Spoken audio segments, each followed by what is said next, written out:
This is WWE superstar Drew McIntyre, and you're listening to the WWE Podcast. The champ is the one that everybody wants, me. Becky Lynch is going to WrestleMania. Claymore! Austin 316 says I just whipped your ass. This is my iron. You're going to acknowledge me. Welcome to the current state of WWE. We've got Anthony DeMarco, as always, every single Monday night to talk about what the heck is going on in WWE as we approach the Elimination Chamber this Saturday. And boy, do I love Saturday pay-per-views. It just, for me, it fits my schedule nicely, maybe selfishly. I don't know if it does everyone else's, but I like the Saturday time frame, and we've got a lot to discuss tonight as we've got the main event of Sami Zayn and Roman Reigns. Maybe we'll touch a little bit on Lacey Evans and some other things. But first, welcome to the show. Welcome to another Premium Live Event week. Yeah, we went, how many weeks? 8 to 10 weeks without a Premium Live Event from the end of November to the end of January. And now we got two in, 3 weeks? It's absolutely crazy. And then I think after this, we have another long stretch run until WrestleMania. So, I mean, it's a fun time, obviously, specifically for me, because I will be attending the Elimination Chamber pay-per-view live this Saturday. And I'm all with you, man. Saturday Premium Live events are way better than Sunday. It allows you to go out or stay up if you're watching it from home and not have to worry about getting up for work the next day. And I just think it's really cool, right? Because you can kind of even make it an event if you're kind of a guy who goes hard for these things like me, like have some friends over, have a couple beers, do whatever. I just think it's way more of a, cooler event now that they're on Saturdays. Definitely. It definitely is. I think that's the best part for most people, because most people, not everybody, work, starting Monday morning. And I think that it really has made people's lives a lot easier. And that won't be the case come WrestleMania, given it's a 2-night event. But for 95% of the pay-per-views during the year, it is a Saturday now forever, I think, moving forward time frame. And I love that. So let's dive into it as we've got a lot to talk about. And again, next Monday night, guys, we'll be reviewing part 2 for the Elimination Chamber. I do have someone else for the review show for Chamber, but given that you'll be in person, my co-host for Sunday morning will be in person. But we will definitely cover the fallout of Elimination Chamber on our next conversation next Monday, so don't miss it. But let's get into it. Let's talk about something that, before we get into the Roman and Sami thing, let's talk about Lacey Evans. And I know you mentioned you wanted to briefly touch on her. I've got some thoughts as well, but I'll hand the mic to you. Well, Lacey Evans, I feel like, is a woman who's been very polarizing since showing up on the main roster. When she showed up, about 2019, maybe 2018. And, I feel like she got an early push, obviously, as the Sassy Southern Belle? Was that her gimmick? And she obviously had the program with Becky Lynch that resulted in the mixed tag match with Baron Corbin, I believe, against Becky and Seth Rollins. I don't know if that was Extreme Rules or what have you. Back in the summer of 2019, but obviously she's been repackaged a few times, and now in the latest rendition of herself, she's a heel, but playing on the fact of her military background. And I've always thought that there's been something there with Lacey Evans, but it just had to be unlocked. And when I saw her this past Friday on SmackDown, I thought to myself, maybe they finally have something here. And I thought, that wasn't my initial thought because I saw who she was fighting. I'm just like, man, that must be the most unfortunate enhancement talent they could have picked out of a line. They're just like, who looks the most pathetic here? There you go. But I mean, I feel like it was the first time that she really got a reaction from the crowd. I really, truly believe that she got true heel heat. And I don't know if it was the fact of how aggressive she looked, or how aggressive she fought, or that maybe they were playing a bit on Sergeant Slaughter using the Cobra Clutch finisher. I really like that. I feel like maybe you have something with Lacey Evans, maybe not as the face of SmackDown or of Raw, and who knows, maybe she's away from challenging for a women's championship. But the first thing I thought when I saw her was just like, man, I really want to see her against Raquel Rodriguez. And I don't know, obviously it's still very in its infancy stages here, and they have a long way to go with Lacey Evans. I think that's the first time they've given her an actual entrance, that she hasn't just showed up in the ring when they come back from commercial. But I don't know, I liked what I saw from her this week. I did too. Lacey Evans has been, and I said this on my review, that I don't know what she is, and I felt that way for a while now, where, as you said, she came in as a Southern Belle, and then, she turned babyface because of her military background, but then, she was heel again, and then she did these promos that we're all supposed to cry about, that she didn't have her dad around and feel bad for her, and then she'd come out and people would eventually start booing her and talking about how they weren't being loud enough during her entrance, so she went back to heel, and then all of a sudden she disappeared again, and then she said she's going back to basics, wearing full makeup in boot camp, and then she comes, I don't know what the F she is. I don't know. It's all, if you're looking for a common denominator, you kind of hit on it. It's always been something centered around her military background, and that's cool. That's fine. It's something certainly to, number one, be proud of, but also something that you could get the fans behind you for. I mean, for most people, that's a something that you absolutely put in your resume. It's, a character builder, all that kind of thing. So I think she's trying to take her military background, though, and make it heel, as you said. I mean, she got a heel heat, but I still don't know if she knows who she and what she is, because they flip-flopped her, make her disappear for 3 months, do vignettes, and then she just, I don't know. I don't have a whole lot of confidence. I agree. There is something there. I don't think she's somebody that, you just got to release her. We've seen what she can do. I kind of feel the opposite, where, I know there's something there. We just haven't found the formula for it yet. Is it rooted in military background, or is it rooted in something else? I don't know. But I agree. She got a decent reaction this week. Maybe continue with the vignettes. I just feel like it's disheveled. I don't have a clear direction on who and what Lacey Evans is. And it also doesn't help when she doesn't get time on the mic. So all this to say, I agree with you, and maybe it's just me being a bit biased because I've always thought that she had something there. And I think that she's decent on the mic. We saw that with her first gimmick as the Southern Belle 3-4 years ago. So I started asking myself, is it the actual talent or is it the booking? Because coincidentally, I feel like another wrestler that I felt this way about for a while is Baron Corbin. The moment I saw him on the main roster in 2016 when he won the Andre the Giant Memorial Battle Royal, I was just like, man, this guy's going to be something big. And I really liked his original gimmick as the Lone Wolf. And then they make him lose the Money in the Bank briefcase. He shaves his head. He becomes the Constable on Raw. And I feel like with every gimmick change of Baron Corbin, he's getting worse and worse and less interesting, even though I really believe in the talent and I want to like him. Do you see any parallels between these two? Well, it's kind of funny that we mentioned that they had a tag team match with Becky and Seth, once upon a time.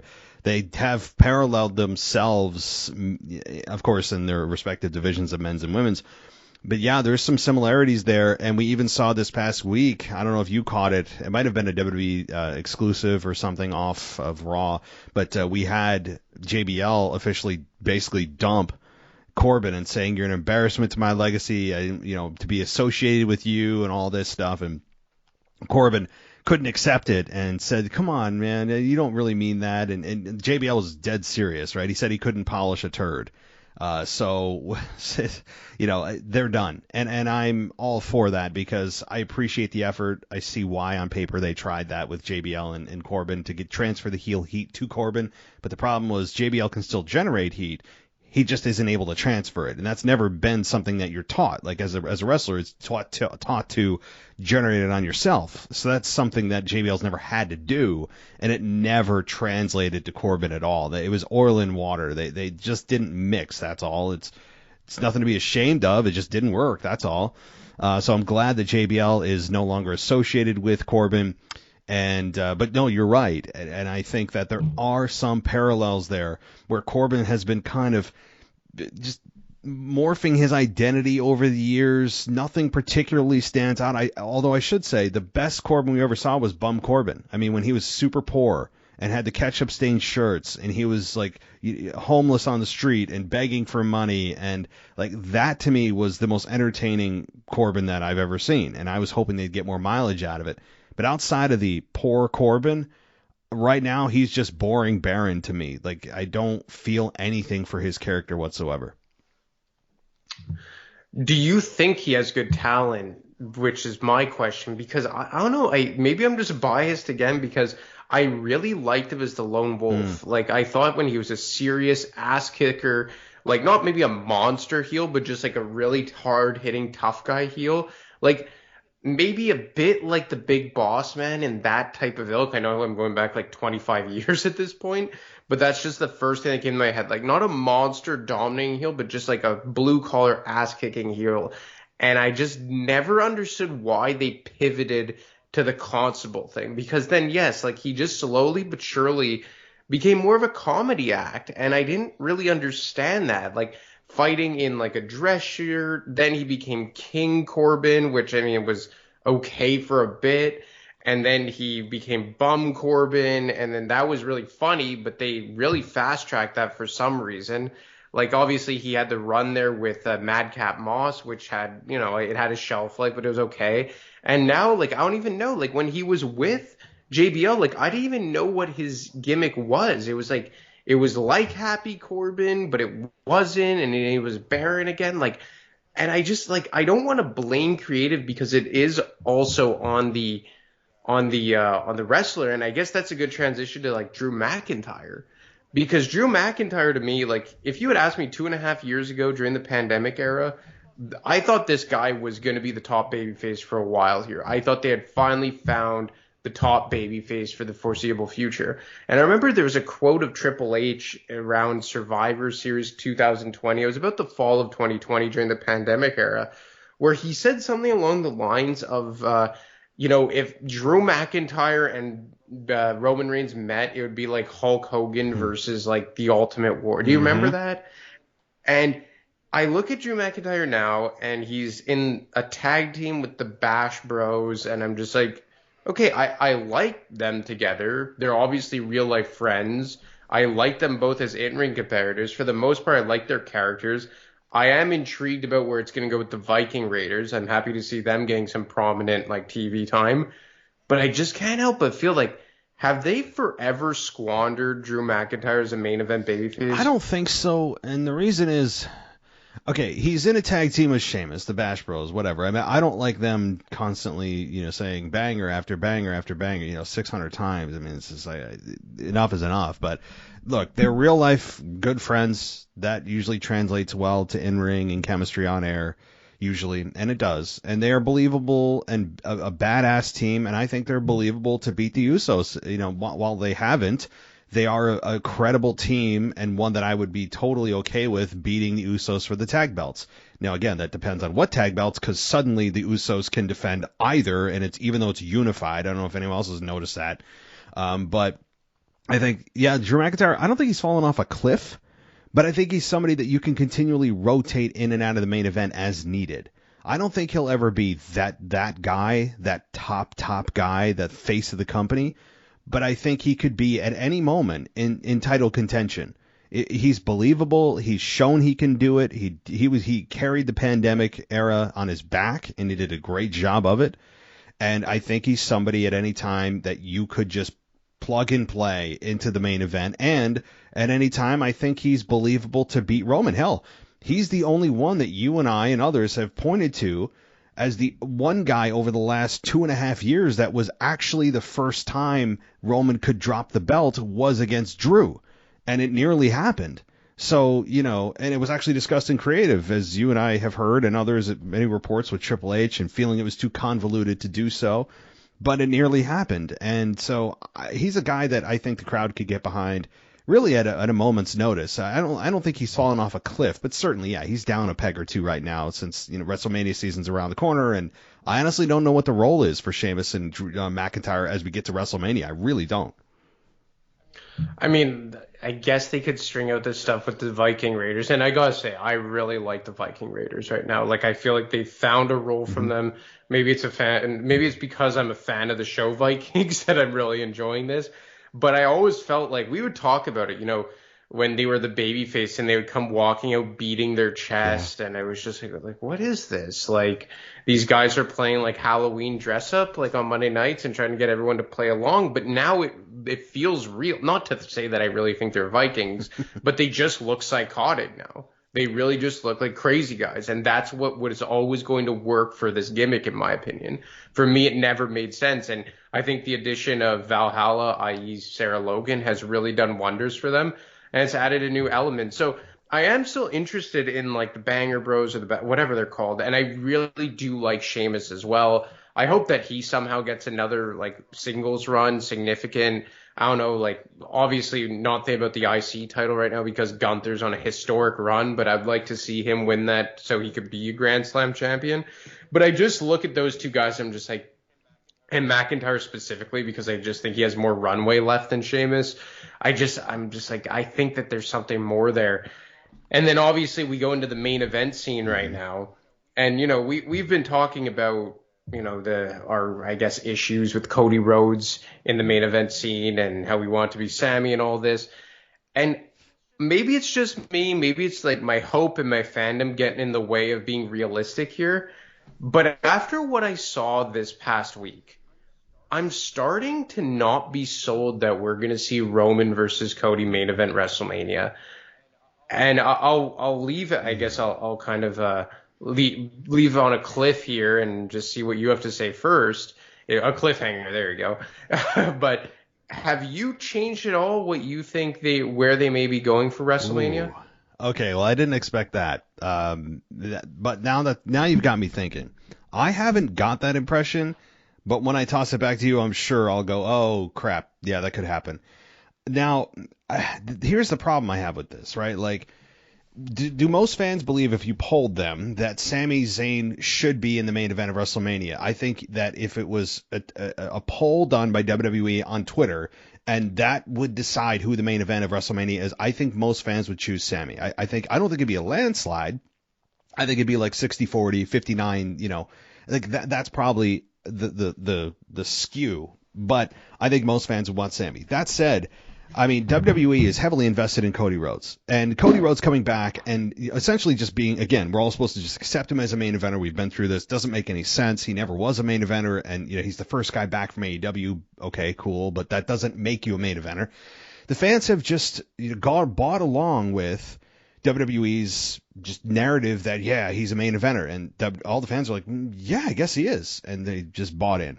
You and I haven't, others haven't, but we're in the minority. Fine. I don't know if WWE, after printing all their marketing materials, heavily promoting Roman Reigns versus Cody Rhodes, are going to all of a sudden uproot Cody Rhodes. Now, I guess my question, though, to you is, if Cody Rhodes in Roman Reigns one-on-one isn't happening, are you saying that you could see Cody being in a multi-person match with Sami in a triple threat, or Cody completely out of the main event in some other match? Neither. And look, this is completely out of left field. And I just, I finished watching SmackDown today. Like, I'm always a couple days behind, just like I usually finish Raw, sometime on Wednesday or whatever. And based on how thick they're laying it on with Sami Zayn, and maybe it's my Montreal bias talking here, but I'm just like, there is no way. There's no way. And I didn't see the segment, but I know he had a promo tonight with Cody on on Monday Night Raw.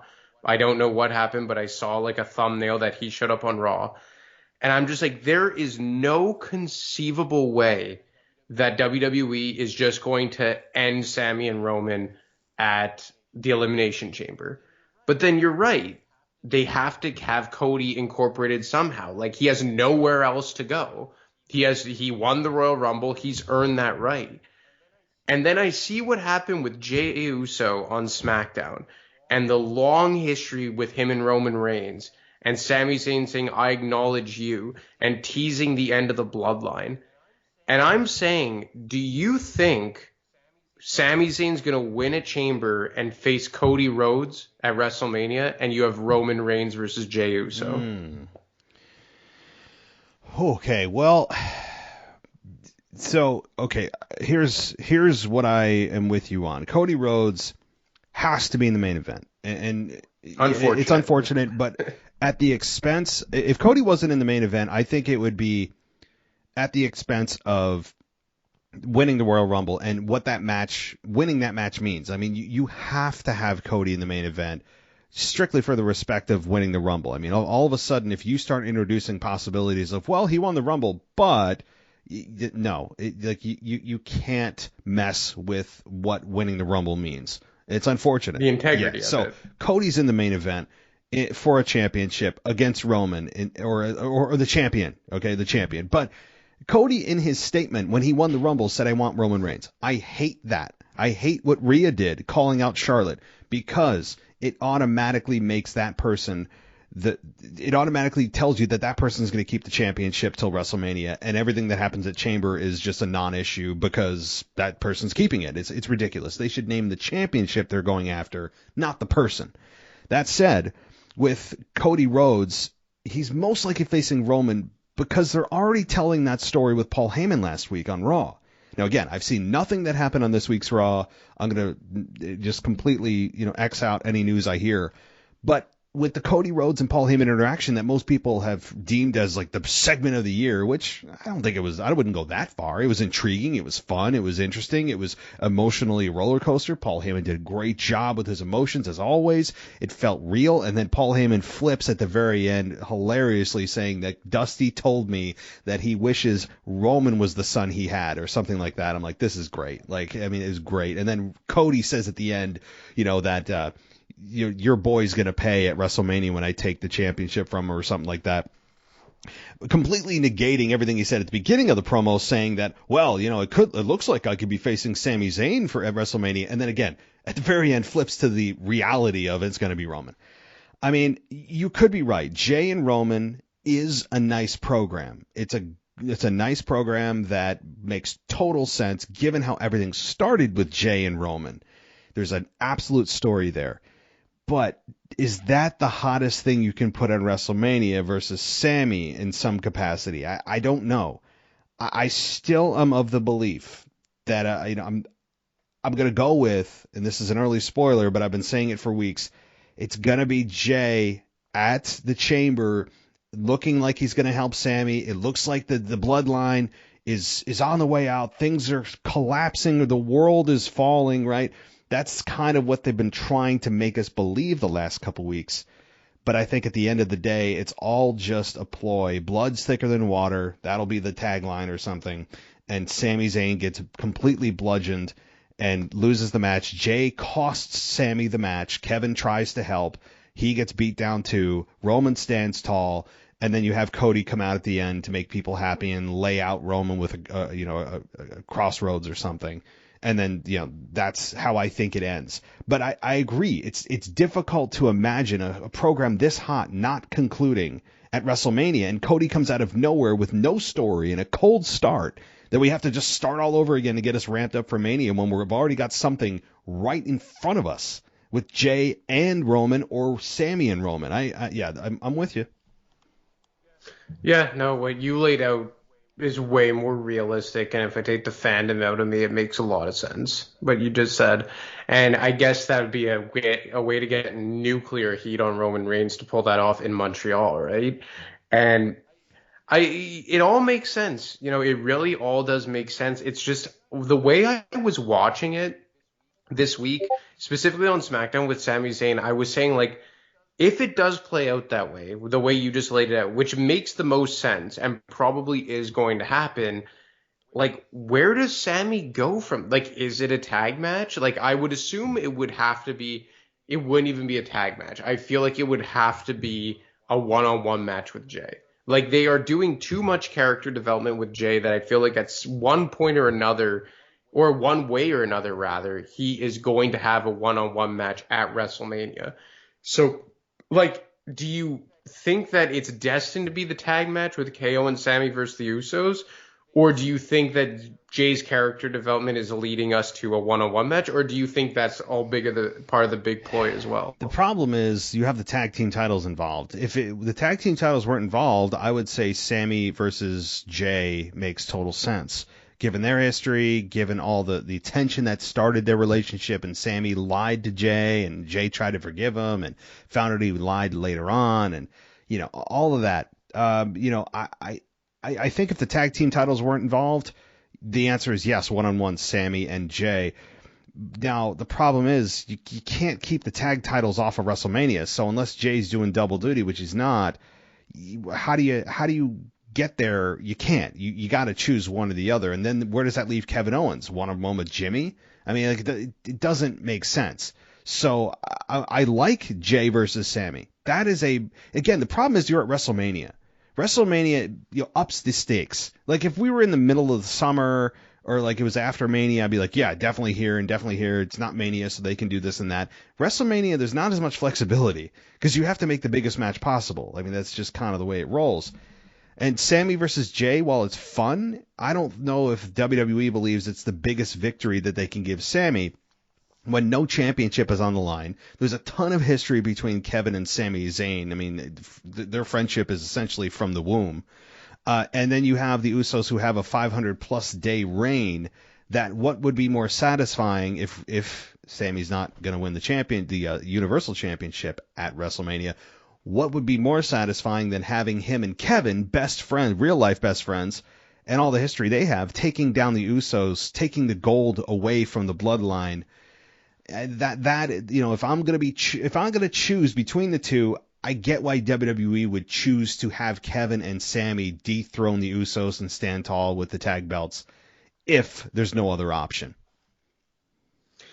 Yeah, I guess I do see that logic. I guess for me, it's like, and again, obviously I'm trying to concoct an amazing scenario to witness live because just on a side note, how enormous do you think that pop would be in Montreal if he won the championship? God. Well, I mean, you guys are loud as it is. Yeah, I mean, if Sami Zayn wins the championship, yeah, I mean, Montreal better than I do, but I would say, given what I've heard from Montreal fans before, I mean, the roof may need to be reinforced. I mean, it would be, given the scenario, given the setup, given it's Roman versus Sami, the match we've wanted to see, given it's in Sami Zayn's hometown, all the buildup, the excellent storytelling over the last 8 months.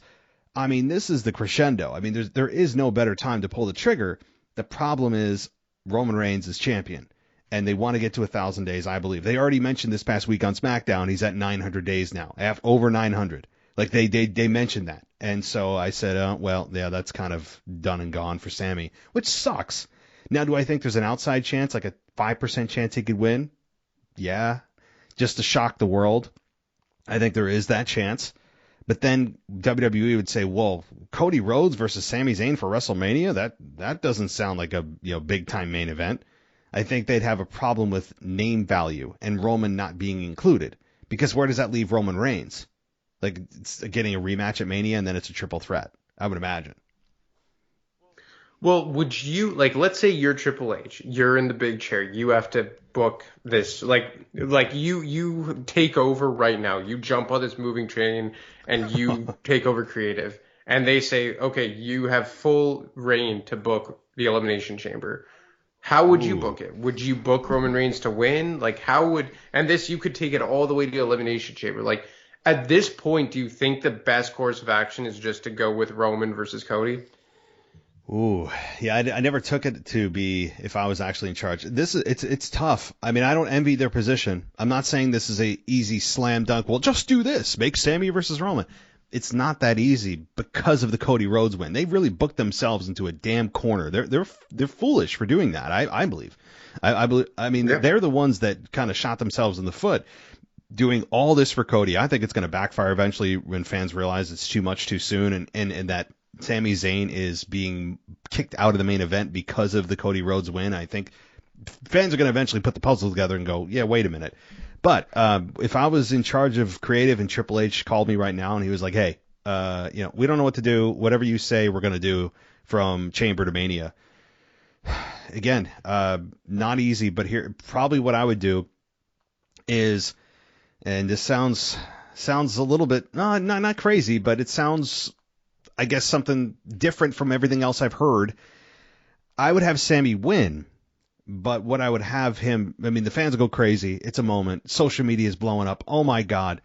But it would be the finish that should have happened at Clash at the Castle, where, okay, there's no cash in involved, but with the Money in the Bank, but you have Sami win. However, the contract he signed with Roman unfortunately stated it's just the WWE Championship. Roman continues his Universal.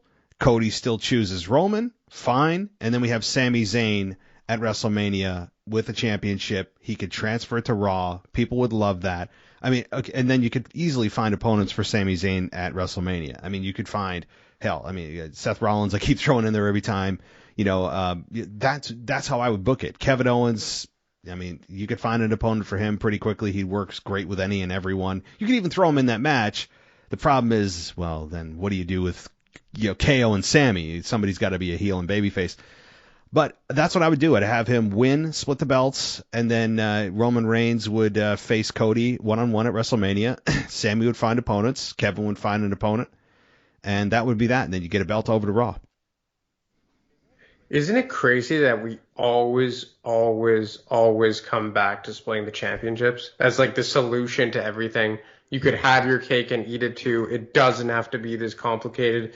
It is absolutely astounding to me that every time we have these discussions and we're just like, oh, it's so complicated. They book themselves into a corner, blah, blah, blah. We're always just like, but if they split the championships, but if they split the championships, but if they split the, like, do you think it's really just like, and I agree with you, but like, they have to see the same thing as us, no? I think they do, but they'll dismiss it by saying, well, this is an epic run, and this is a once-in-a-lifetime run with Roman. You know, like, this is a guy that doesn't come along very often. This storyline, the way it's played out, the reaction the fans are giving, this is not something that is of the norm. If it was anyone else and the reaction was different, this would be a different situation, and maybe we wouldn't put all of our chips in one basket. But in this case, I think they're looking at it as Roman is the guy. There is no other equal. I think that's probably the narrative that's being just portrayed backstage. Anytime anyone brings up that, it's, well, you know, you don't want anyone to look like anyone's on Roman's level. Which, again, we get it. You and I and others have promoted the fact that, yeah, we get it, but like you know, at this point, there's only so much that can pay off before you start hurting guys' careers in real life, and they've already reached and past that point. But yeah, I mean, again, I don't think it's a cure-all, but it is a major step in the right direction. It's not going to cure everything. Everything's going to be perfect on Raw. No more creative mishaps. Of course not. But it's a massive step in the right direction that would get Raw going again and make it feel so much more important than it does right now. Because when you look at Raw, as we've said many times, you look at it and go, oh, it's the U.S. title. Like, I hate to say that as a disappointment because they've done a great job, but you look at it and go, yeah, but that's all they've got. Like, if you want to see the championship, you got to go to SmackDown, and only then you can see it once every 3 weeks. And you don't even know when the next time Roman's championship is even in jeopardy. Like, I don't even know past WrestleMania. I don't know. So. Yeah, I guess it's. I understand why they did it, and like you said, it's not the worst decision they ever made by unifying the championships, but it's just in situations like this. But who knows? Like what? Like there's no way that they could actually dethrone Roman at Chamber, right? There's no way they would actually pull that off, is there? Unless they do it the way that I just explained it, with him not losing the Universal that started it all. I don't see a way where he loses the actual quote-unquote undisputed Universal Championship to Sami. I could see a situation where they tease the win, meaning like Sami looks like he's won. You know, he's holding up the championships, and people are losing their minds. And oh my God, what did we just see? And then all of a sudden, on a technicality pointed out by Paul Heyman, the match gets restarted. Spear, boom, Roman actually retains. Like, it's kind of a false victory, which would set Roman even more on fire, and the crowd would lose their, you know what, like. I mean, that is something I could see where they have that moment, but then it gets stolen away from them, only to have Roman Reigns in their face. You know, like I could see that, but no, in reality, I see almost no scenario in which it's an actual dethroning of Roman. No. I just wonder, like, it's just this whole Cody Rhodes thing. And I hate to come on here every week and just, you know what, all over him. But it's like, and you know what the thing is like, I don't even hate Cody Rhodes as a talent. I actually think that he can be a main eventer. I think in ring, he's brilliant. I'm not a huge fan of his promo work. I don't like the suits, but hey, that's just like my subjective taste. Like I could objectively say like, hey, this guy's got talent. But to me, it's just the entire context of him coming back, pigeonholed right into, main event scene for a lot of ways, burying Seth Rollins by beating him clean 3 consecutive pay-per-views in a row, coming back from injury, winning the Rumble. Like he's just this unstoppable force. And you've said before, like he wasn't a main eventer in AEW. He wasn't a main eventer in WWE. Hell, the last time we saw him in WWE, he wasn't even a mid-card guy. He was Stardust, meandering around the lower card. And now I'm just supposed to believe that he's like this ultimate best challenger Roman Reigns has ever faced. It's too much too fast. And that's why like there's something here, and maybe it's something you suggested. Maybe they take the long way to get to Roman and Cody. They're certainly pulling some deception here. But after what I've seen from Sami Zayn, like I can't honestly think that they're just going to send him into the back seat and just go full steam ahead with Cody and Roman. But I guess at this point, it's too far is gone at this point, like you mentioned. I'm very interested to see if they go with the most likely road of what we started the conversation with, of Roman wins, then Cody comes out at the end of the pay-per-view, lays him out, crowd feels good, although I'm very interested to hear how Montreal reacts to that.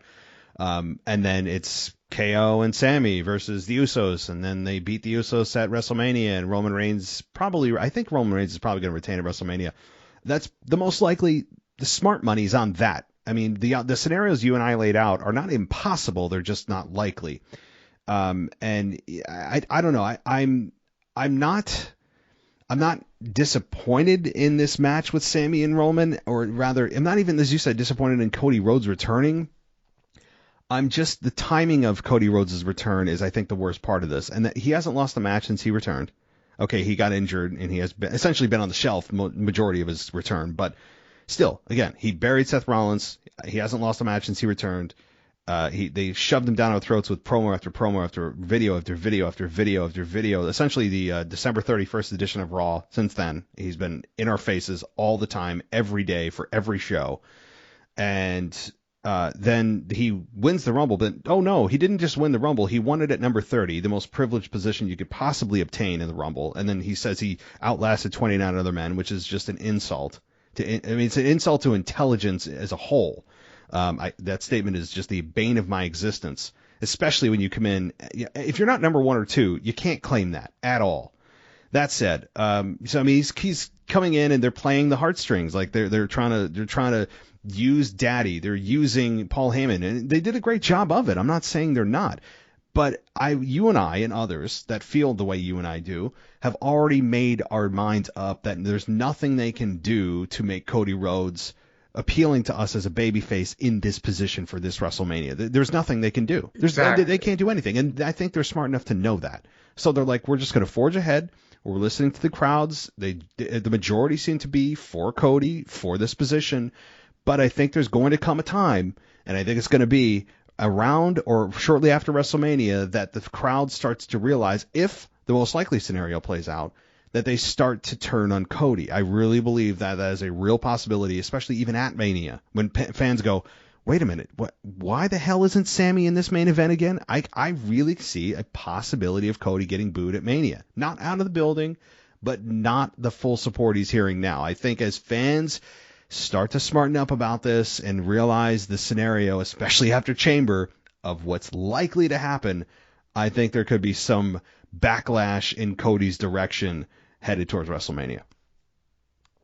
Well, it's because you see what Sami Zayn is doing right now, and it's just it feels like it's getting so fast tracked that people are almost latching onto it more. Like, you don't think that he's lost any steam, No. do you, Sami Zayn? No, I mean the crescendo. I mean the biggest reaction was when he hit Roman in the back at Royal Rumble, and I mean he was white hot. Since then, I don't think he's cooled off. I think he's leveled off. I think he's just kind of like simmering. He's not getting any hotter. He's not getting any cooler. He's just kind of there. And I think fans are waiting to see what the hell happens at Chamber. Does, in fact, the reality slap us in the face? It's the most predictable outcome of all time.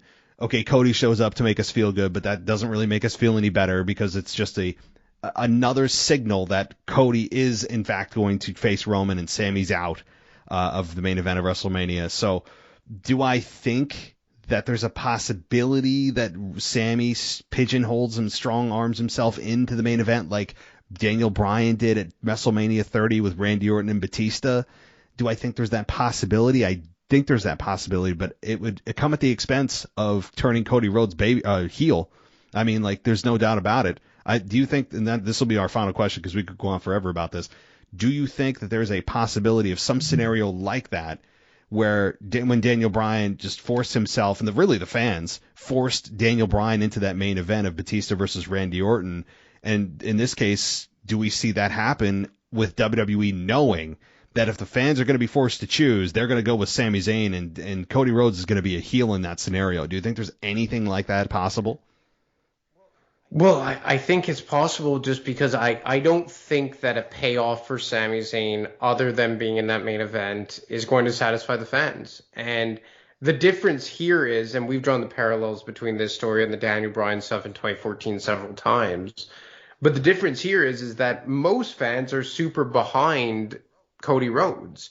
I think that in any other scenario, even though I'm not a huge fan of him, I'd be like, okay, I'll be accepting of it. I'm not his biggest fan, but I'm accepting of Cody Rhodes as a main eventer. But it's in this context that he's just being overshadowed. And like you said, like, this could have some collateral damage on Cody Rhodes, even though he doesn't really deserve it. With Batista, I think people are going to reject Batista, Daniel Bryan or not. I just don't think anyone wanted to see a babyface Batista in 2014 main event WrestleMania. I think that was just Vince thinking it was 2005 all over again and got a bit delusional.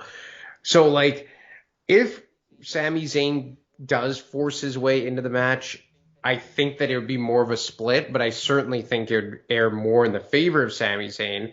And do I think it's possible? I mean, I think so. Like, I know that we've been talking about the tag match for so long, and I've thrown out maybe him versus Jey Uso, but, like, the more and more I think about it, you're right that I don't think that he's going to walk out of Chamber with the titles, but I just can't see a scenario where Sami Zayn isn't involved. He's just too much on a hot streak right now. There's no way he settles for, like, a tag match or not being directly involved. I just think it would be such a botched opportunity, and I just don't think that Triple H will let that happen. Maybe I'm putting too much faith in Triple H, but I just can't see them wasting this. Yeah, I'm with you. I'm thinking in the shoes of Triple H, and it could be one of those scenarios as we've seen, and WWE has been through WrestleManias in the past where the fans look at it and go, okay, well, we already know who's winning here. Can we just get through it? And they're all, WWE, I'm sure themselves are thinking, the fans know what's coming. Let's just all get through it, do the best we can. Maybe they'll, grab onto it and get past Mania. Maybe they're thinking it like that. And I hate to think of WrestleMania like that, like, let's just get through it. Yeah. But when it comes to this scenario, not all matches, there's going to be some other big matches that haven't even been, announced yet. I think, Austin's still kind of floating out there and, that kind of thing. That's a whole nother conversation. The Rock, I think, is 100% out, which would be the biggest swerve of all time if he somehow shows up, but it doesn't look, that's like a 0.0%, 1% chance. And before we wrap it up, I want to bring up one thing about The Rock. Okay, I'll finish it and I'll toss it to you. So there are a lot of other matches and other things going on that are much, I'm looking forward to. But the main event here, and I feel like I've said this for like the last several years, especially when Roman Reigns is involved, is let's just get past WrestleMania so we can see what, how everything is reshuffled and reset. And I hate saying that with the biggest main event or the biggest event of the year in front of us, but I kind of feel like that this year. If they are going to go with Cody and Roman, like, I just want to, can we just figure it? Okay, just get past this and let's get to the next thing, because it's just, I don't know, you and I are just like super resentful of Cody Rhodes in this spot. I think, just kind of walking in and being handed this position. But all right, go ahead, finish up with The Rock. Yeah. So did you catch my show on Retro last week of The Rock's confrontation with I Randy got Orton? through exactly half of it. Okay, well, you know the gist Yes. of it, right? About him confronting Randy Orton. And maybe this is just recency bias because I was so hot and heavy a few weeks ago about how The Rock like duped us again. And I actually just earlier tonight watched that interview with Triple H on Impulsive and him talking about like his schedule, and covering that moment with Orton and Rock. It just made me think like, man, we miss so many dream matches with this guy. And he even teased a lot of them. It's not like he just left and said, I'm never coming back. If you guys, fake advertise, that's on you. Like, he's advertised a lot and he's teased a lot. And that stuff with Orton, I remember thinking, like, oh my God, WrestleMania 21, it's going to be Rock versus Orton. And he just never came back. And he never had another interaction with Randy Orton after that. After the whole like physical altercation, third generation superstars, all that. That's a dream match of epic proportions. Because The Rock once again did it this year, do you have any of a tainted legacy or the way you view him because he's done this so many times? It makes me annoyed. I mean, I've just kind of become numb to it, that every time I hear The Rock returning, it's just I get excited, and then I remember of the last, how many years he's done this. And I don't think the thing is, he's not doing it on purpose. I don't think he's doing it maliciously. I think he truly believes at the time that he tells WWE he's going to do it, that he believes he can do it. And then through the course of his insane schedule, it just kind of happens to be, organically is coming up in his life where, crap, I'm not going to be able to do this. I've got the XFL, which I think is the main excuse this time, on top of I'm quote unquote not in ring shape. But I'm kind of over it, and I'm already hearing rumors of Rock saying, well, WrestleMania 40, I'll be definitely good for WrestleMania. It's like, just stop. Yeah, okay. Like, I mean, number one, there's a lot of problems with that. Everyone's a year older. What if there's injuries happening? What if The Rock's again schedule, which is the most likely? And also, what if Roman Reigns is not as hot as he is right now? Like, there's so many factors on top of it. It's not Hollywood. I think it's in Philly next year for WrestleMania 40. Like, there's a lot there, and I'm tired of hearing, well, definitely next year. We heard that at WrestleMania 38. We're like, oh, well, definitely in WrestleMania 39. It's in Hollywood, Romans, all this. And they have the perfect setup in the perfect location with the perfect storyline, and Rock still isn't showing up. So if he doesn't show up this year, as I've said, I don't think it's happening. And if it does, it's not going to be as good as it could have been right now. So yes, am I getting a little bit tainted of the view of Rock, post his full-time schedule? Yeah, like as a WWE fan, it's hard not to feel like you're a priority. I mean, because we're the ones that got him to where he is. As a whole, collectively, of course, we did. And he's the one that continues to be supported by the fans. And I think, while we say this, if The Rock, if you heard his music hit, like we'd all like scream like 5-year-olds. I mean, just because, like we say this, but sitting here now, yes, to answer your question, I do feel like it has tainted it a little bit. Yeah, I guess it's probably just me being petty. Of course, I understand that. I was a huge Rock fan my entire life. I guess just watching that, and I didn't go into my podcast like saying like, oh, I'm gonna, promote this and then rip The Rock for doing this so many times. I guess it was just like, as I was watching that, I was just like, and that was prime Rock, right? Like, he was still like looking like he was all that time back then. And he was only like 3 months removed from his last in-ring match. Like, he was still very much the same guy as he was in the Attitude Era.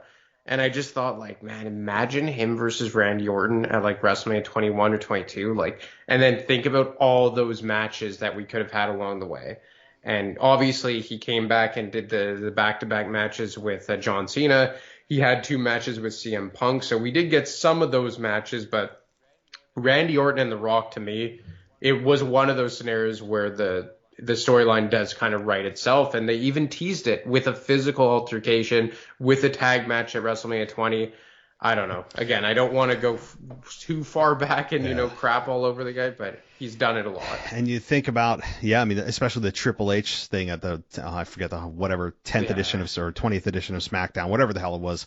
And they actually, I mean, that was the seeds to be planted for the WrestleMania match between Triple H and The Rock, 5-6 years ago, whatever it was now.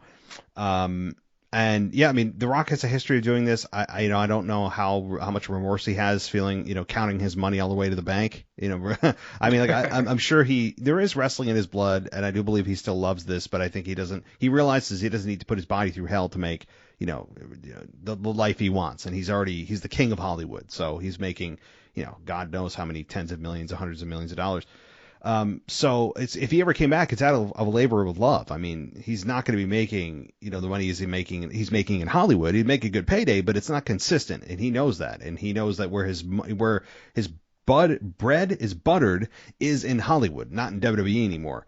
But yeah, I remember that with Randy Orton and Rock. And, to be fair, Randy Orton did get a nice match with Undertaker, I think, at WrestleMania 21. Which was an underrated match, and one that I remember thinking, oh my God, the streak is over when he hit the RKO from a choke slam. I'm like, whoa. I mean, that really put Randy Orton on the map. So it wasn't the worst thing in the world.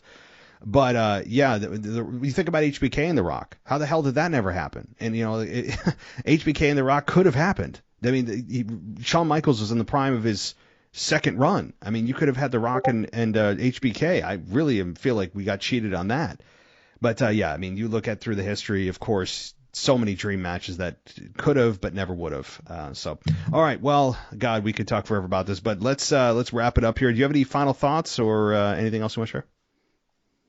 No, just really looking forward to Chamber this week. My first live event since before COVID. I think the last time I went to a live event was SmackDown in April of 2019, I want to say, in the Superstars Shakeup. And my first ever pay-per-view to attend. So yeah, I'm really looking forward to this. We're going to have a conversation next week. Myself and others are counting on you to drown out the cheers for Cody, and please boo him. Please boo him. We're counting on you to be the voice of the voiceless. And be very vocal as you're drowned out. I'm very interested to see how Montreal reacts when Cody comes out. But all right, yeah. I don't even think he has a match. No, but that's what I'm saying. I think when he comes out at the end, I think is what's going to happen. So. Good point. But all right, very good. Well, I'm looking forward to our next conversation already with you in attendance for the final event before WrestleMania. And you have yourself a good night. We'll be chatting soon. Yeah, man. Looking forward to it. Thanks for listening to the WWE Podcast. Don't forget to subscribe on your favorite podcast app so you don't miss a show, or head to WWEpodcast.com. And for all of these shows ad-free, head over to patreon.com/WWE Podcast. Until then, we'll see you next time.